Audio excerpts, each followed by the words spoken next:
Hello and welcome, friends, into the Line Movers Network podcast for college football. This is college football week number 5. This is Line Movers Network college football volume number 3. Please follow us all the time on Twitter at _LM Network. That's on Twitter at _LMN Network. And follow us on YouTube at the Line Movers Network YouTube channel. And now find all of our podcasts, all the Line Movers podcasts, where all your podcasts are found, most notably Apple, Spotify, and Amazon. So with me tonight are my two college football experts, Tyler Liddick and Ian Robbins. Like I said, we're in college football week number 5. I love college football Saturdays, but this week is an absolute bonanza. This week, there are great games on from start to finish. Really fired up for a lot of these games. National championship implications all over, conference implications all over. Let's get right to it. Let's break down some of the biggest games. Then we'll move into rapid fire. And then I'll go to my two experts and let's talk a little college football around the country. Let's begin with Ian, Tyler, Arkansas at Georgia. Arkansas, as I said last week, to me has been the biggest story, the biggest improvement in college football. This week, they're going into Georgia. Georgia opened as a 18-point favorite. It's really stuck around there all week, maybe up to 18.5. Total currently at 48.5. Ian, Arkansas, the Hogs going into the Dogs. Yeah, this is Arkansas had a pretty nice schedule. This is their big test. Going to Georgia. Georgia's number 2 in the country. They've done nothing but impress all year. Georgia's been dominant on both sides of the ball. Defense has been just stellar, maybe the best defense in the country. Offense has been clicking. They got backfield. They're loaded in the backfield as they always are.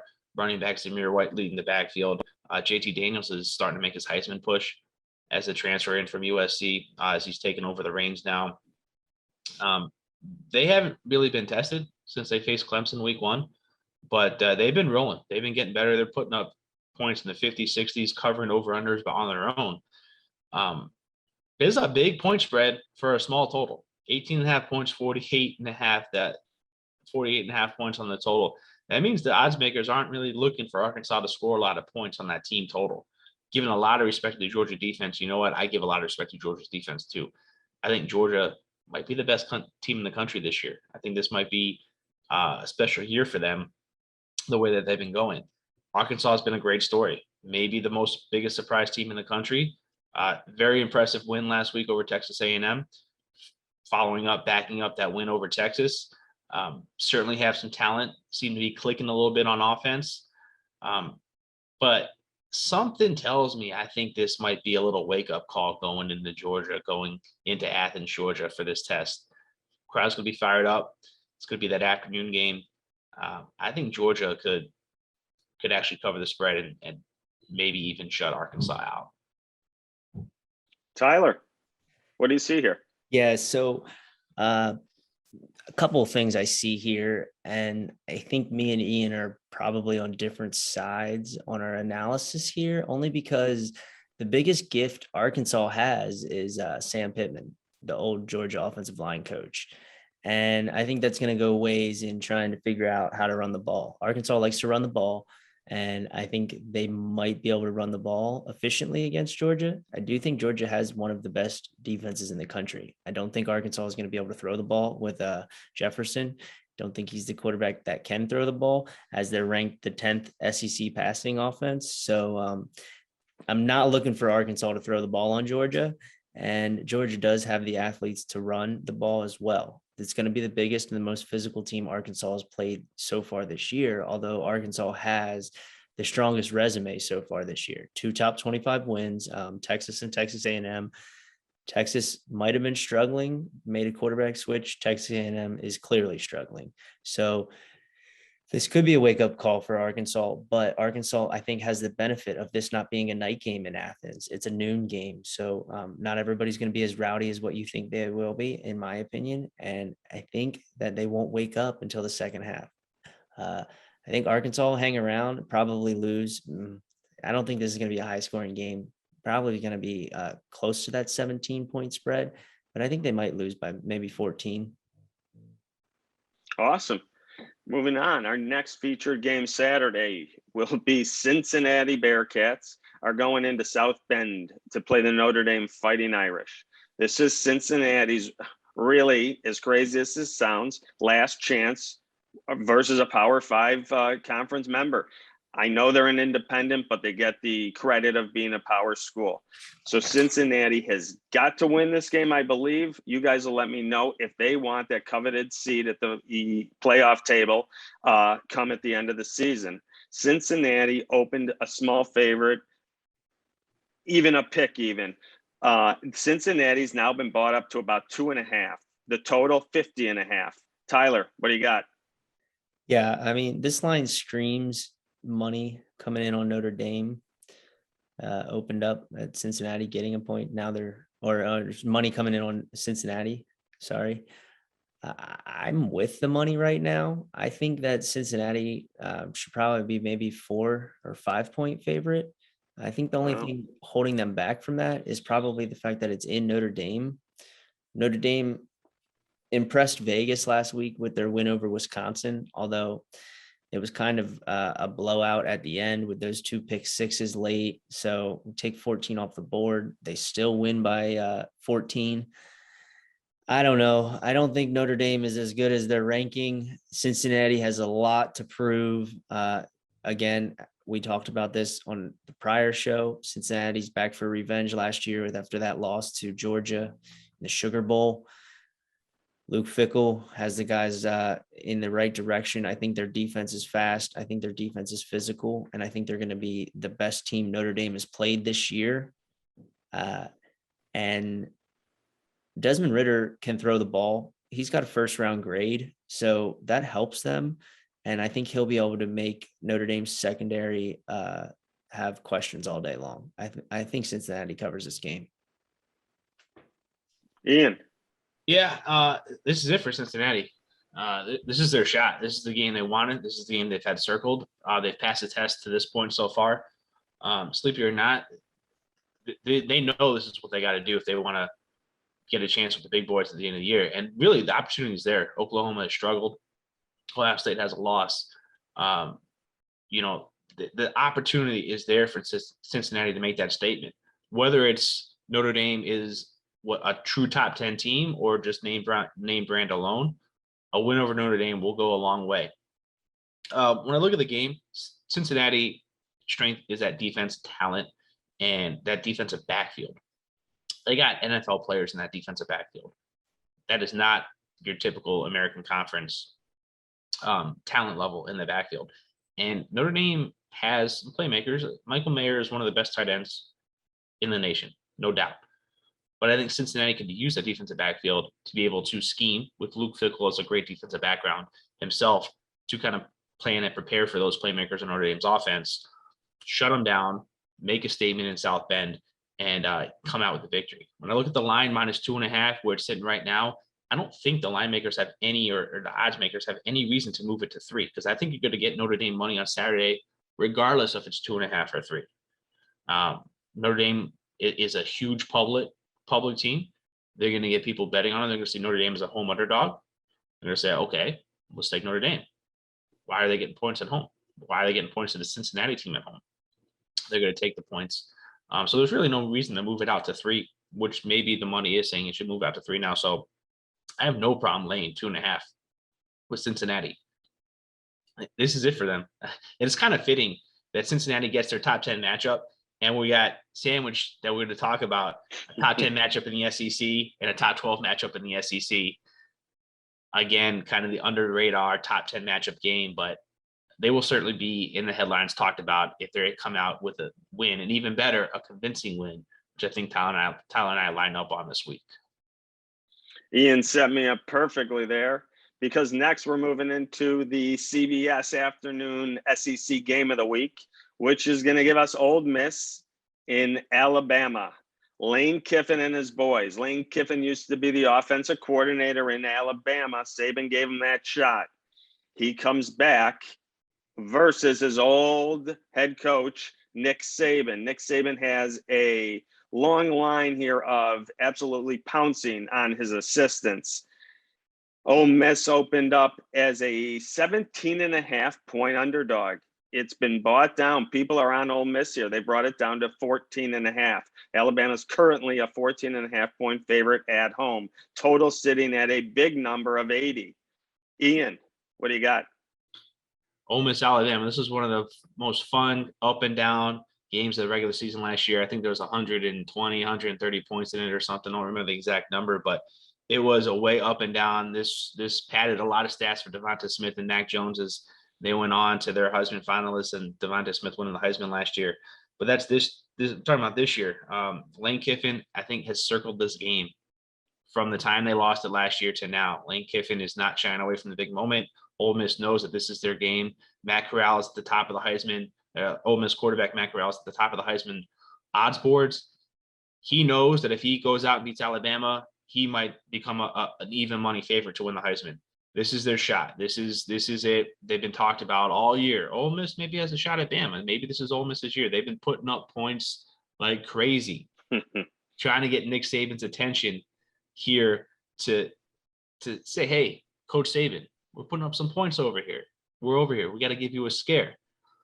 Alabama, on the other hand, has made it work. They came off that Florida close game on the road, backed it up last week. Alabama's Alabama. Nick Saban's Nick Saban. He goes against his old assistants. He shows them who hired him. And they have talent. They have more talent on the field than anything. The line's very interesting. 80-point total kind of takes a little bit meaning out of the points as much with that high total. 14.5, though. I think it's going to sit at 14.5 for a while. That's a pretty key number. If it gets to 14, I would not mind laying 14 with Alabama. 14.5, I probably would not touch it. Maybe look for an in-play game. These kind of high total games are perfect for in-play. If Ole Miss gets the ball first and you like the Alabama side, wait. Ole Miss goes down and scores. Maybe you get a smaller number with Alabama. Or on the other hand, Alabama gets the ball first and you like the Ole Miss side, you want a couple extra points. Alabama might go down and score. That live line might move out to 20. Maybe you jump on the number there. You could get creative with some middles. It's going to be a fun game to watch. Monitor those live lines, because these high total games, these high scoring games, that you really see a lot there. Looking forward to it. I would probably wait to play in line. If it gets to 14, I would lean Alabama minus 14. Great. Tyler, Ole Miss is in Alabama.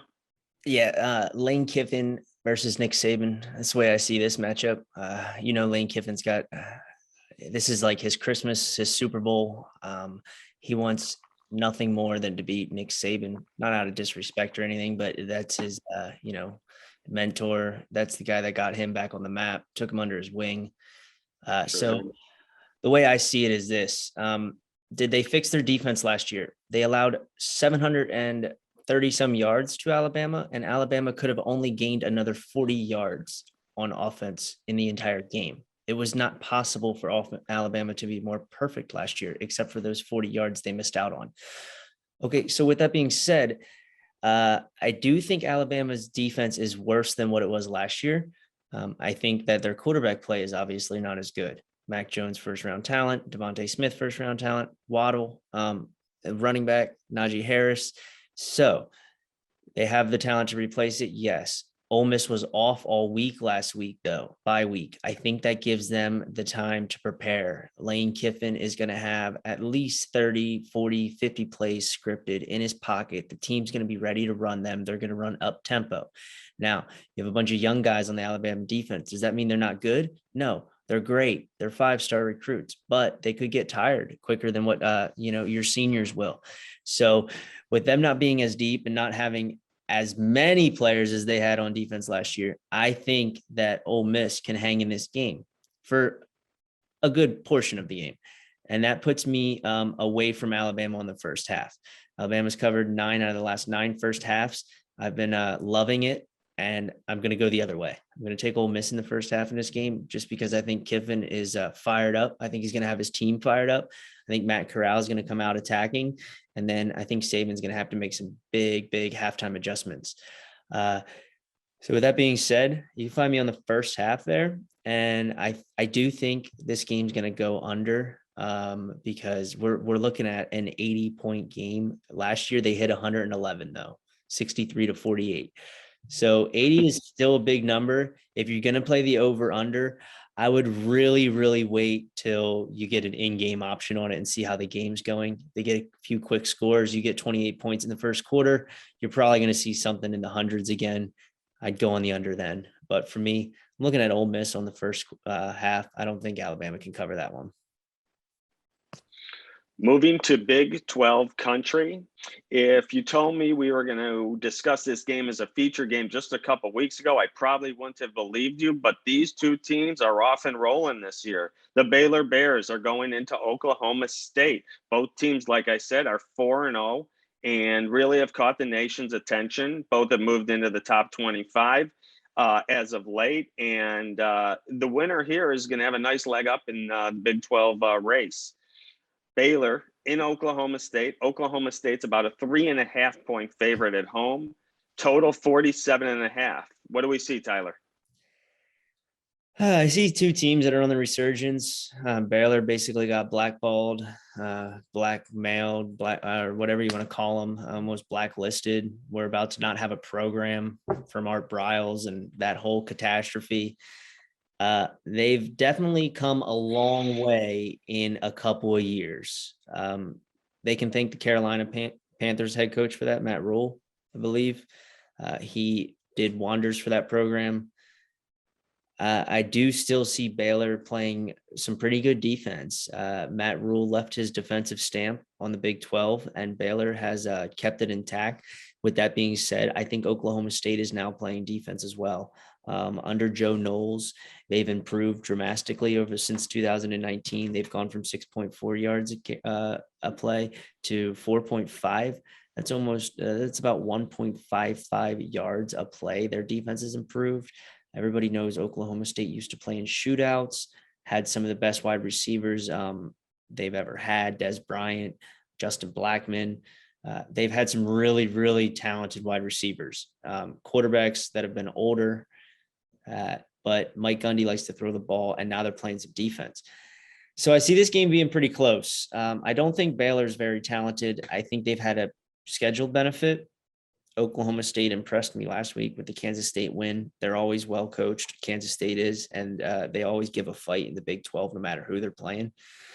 I think this game can really give someone some Big 12 supremacy with Oklahoma struggling. And I don't know if Texas is going to be as good as what Texas fans think they are. So this game can go a long way for the winner for deciding the Big 12. And I think we're in for a real treat. I think Baylor probably covers the 5 points, but I think Oklahoma State's going to win this game. And that would make Oklahoma State 5-0 for the first time in a couple of years. It would also make them 13-2 in the past 15 home games against Baylor. And I mean, that's something to keep in mind, that Baylor doesn't really beat them there. Jalen Warren, running back, 200 yards from scrimmage in the last 2 games. So he's a transfer from Utah State. He was out the first 2 games, but now he's back and he's running the ball well. I think Oklahoma State's going to win this game, but I think we're not going to see that high-flying Big 12 matchup that everybody thinks we will.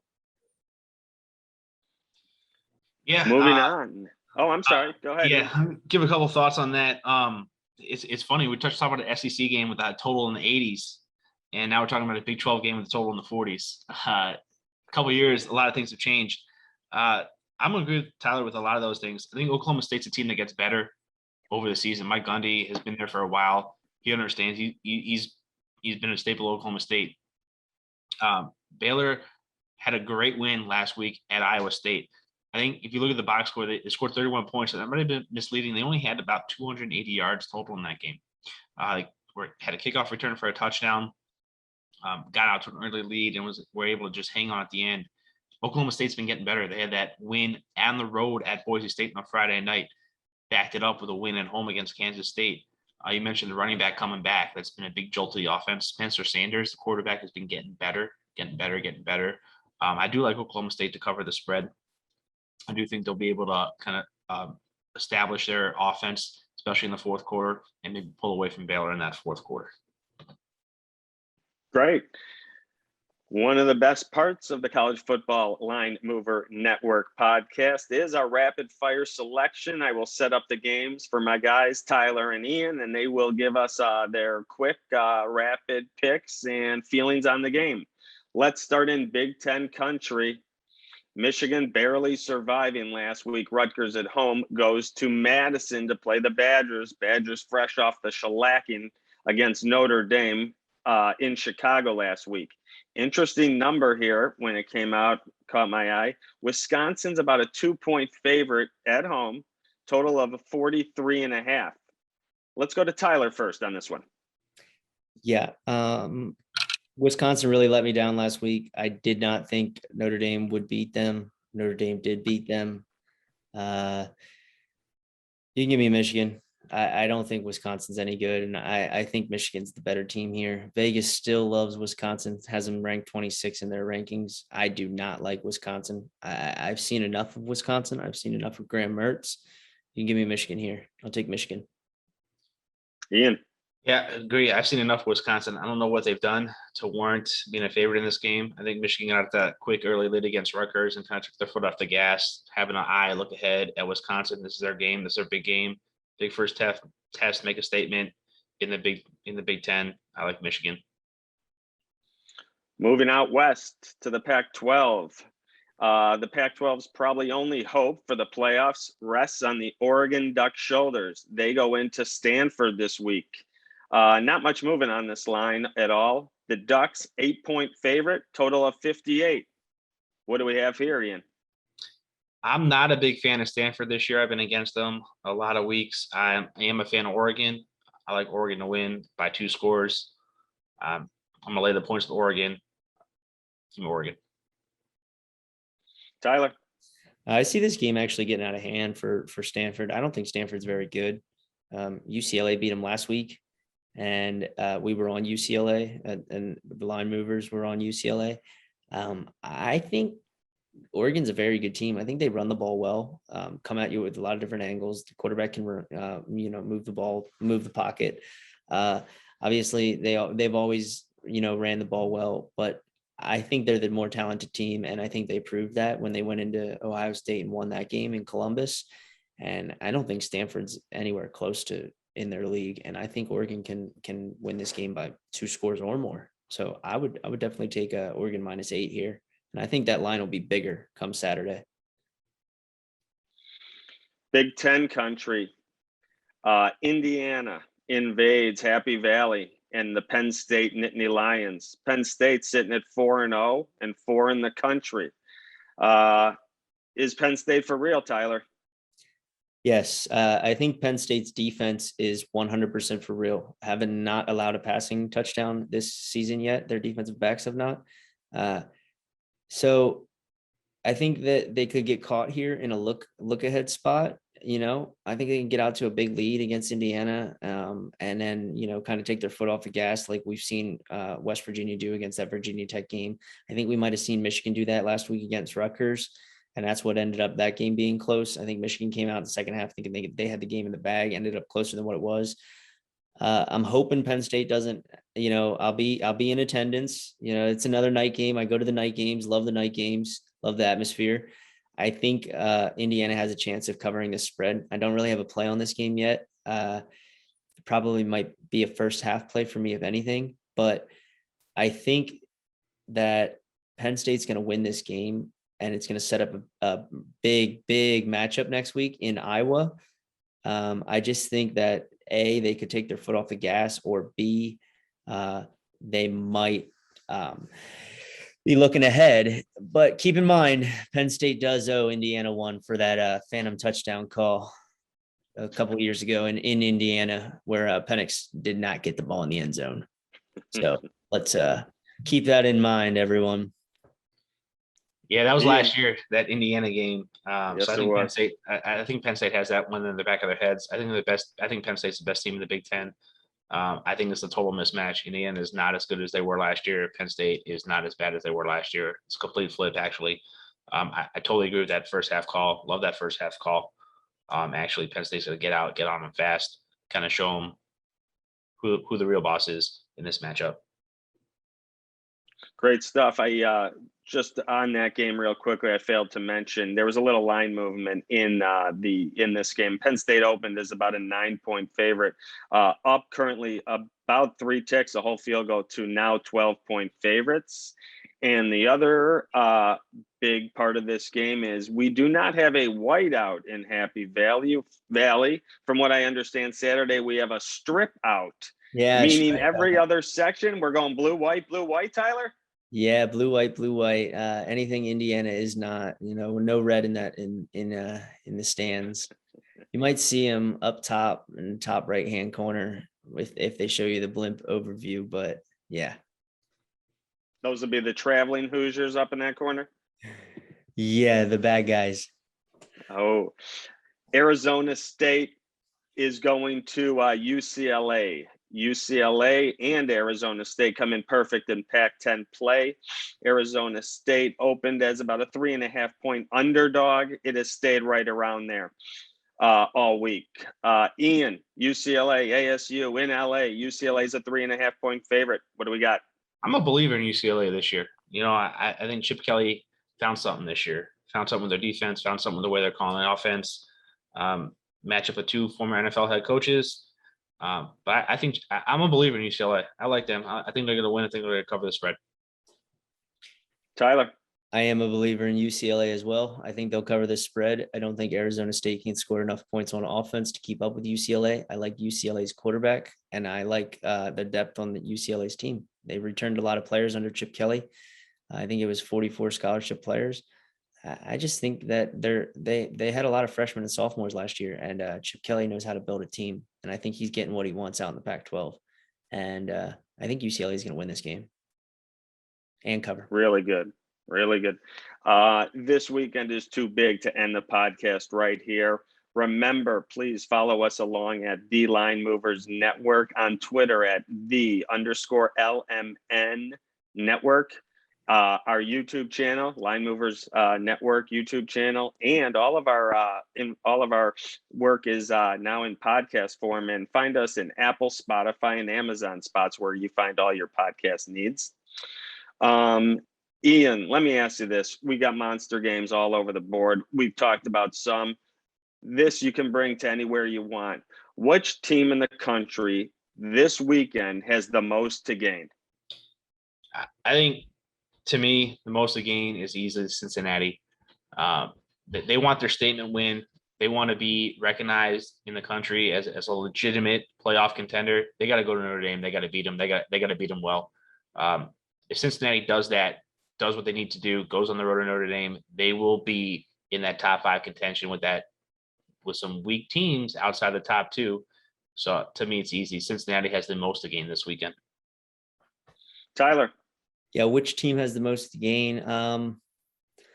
Most to gain, probably Ole Miss and Matt Corral, especially. That Heisman candidacy. But Cincinnati is a strong case. Ian's right. I mean, this is their only chance. So, only chance at a big matchup. Couldn't agree more with you guys. Let's throw the question upside down. Tyler, what team in the country has the most to lose this weekend? Who can really mess themselves up? Michigan. I've not been impressed with Wisconsin at all. I know Vegas still has them ranked high, but I think Vegas is going to see as well as the public that Wisconsin is not that good of a team. The longer this Big Ten season goes on, Wisconsin, I think they'll lose maybe 2-3 more games in the Big Ten. And if Michigan loses to them and then Wisconsin loses a couple more games, their resume is not going to look very good either. So Michigan. Ian. Yeah, it's most to lose to me. I'm going to go to Ole Miss because I think this is Ole Miss's Super Bowl here. I think when you look at Ole Miss, Matt Corral, top of the Heisman board, if they lose this game, they're going to be completely forgot about. They won't be out of contention in the SEC West, out of contention in the national talk. maybe even add contention for the Heisman Trophy. I think Ole Miss, if they don't come up and show up for this game, they're just going to kind of be forgotten about in the second half of the season. That's great stuff. Last question on our college football podcast for this week at the Line Movers Network.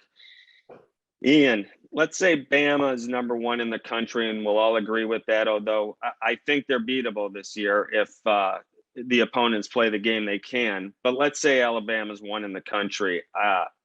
Who's number 2 and 3? I think there's a clear-cut number 2 behind Alabama, and they might even be number 1, and that's Georgia. And it pains me to say that as a Florida Gator alum, but I think Georgia is clear-cut in that top tier level. They've done nothing wrong this year. Actually, they've done everything right. Talent up and down the board. Maybe the most talented team. I think Georgia is a clear-cut above the rest of the country. And I think a 3, I'm going to say Oregon. Oregon has an impressive win against Ohio State. Oregon has been there before. Oregon has the talent. They're playing out west.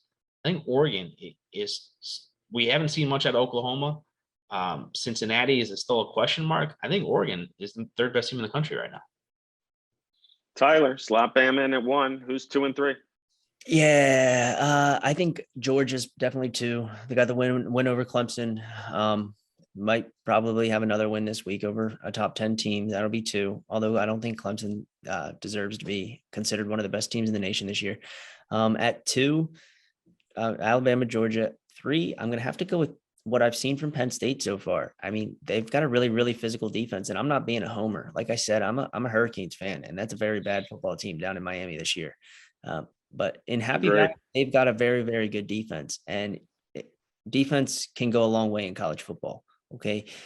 Physical defense as well, and defensive backs that can play the wide receiver. And a lot of those defensive backs you're going to see on Sunday that are in State College this year.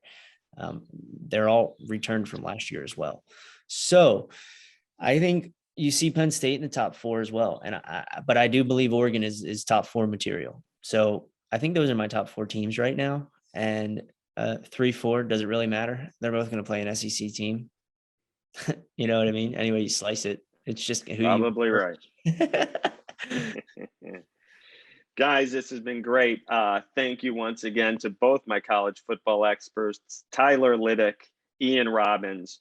You have been listening to the College Football Podcast on the Line Movers Network. Please follow along on social media. We welcome any and all comments.